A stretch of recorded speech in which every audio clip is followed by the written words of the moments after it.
Alright guys, so we're back with a part 2 of Game of Thrones.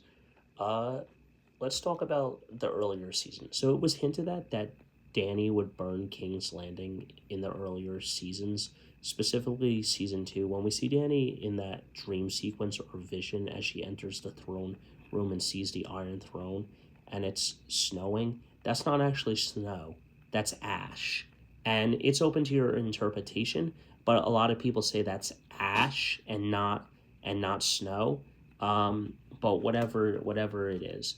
Now I'm gonna go into something here during, I want to say it's like World War II thing where you're always looking over your shoulder if the U.S. didn't drop the bombs in Hiroshima and Nagasaki. I know that's a iffy topic to talk about, but this addresses the King's Landing in a way because it's always like, you know, kill the few to save the many instead of having a target painted on your back all the time looking over your shoulder for your enemy. For me, it was justice burning down King's Landing.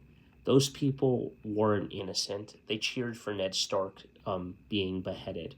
No mercy for those people who would turn against her too.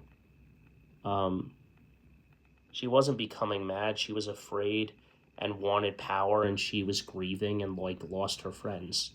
You know, Daenerys, instead of breaking the wheel, you put the world, you put it into more power instead of breaking the wheel and everything. And I'll talk about that in another part. But instead of breaking the wheel and stuff, you made it more powerful instead of breaking it. And ultimately, I think it was justice burning down King's Landing. I don't feel bad for those people. They didn't care. They rang the bells. It didn't matter who was on the top of the throne, who was on the mountaintop. It didn't matter who the king or queen was, because eventually they would have come for them too and betrayed them. They would have cheered for Daenerys's reign ending. They would have cheered for the end of the Targaryen dynasty. So it just doesn't matter. They cheered when the Mad King went down. They cheered when, Robb went down. It just didn't matter, and that's where people forget that it doesn't matter. Those people don't care, and that's how I felt about it. And that's part 2 for me, guys, but let me know your thoughts, and I'll see you in a part 3.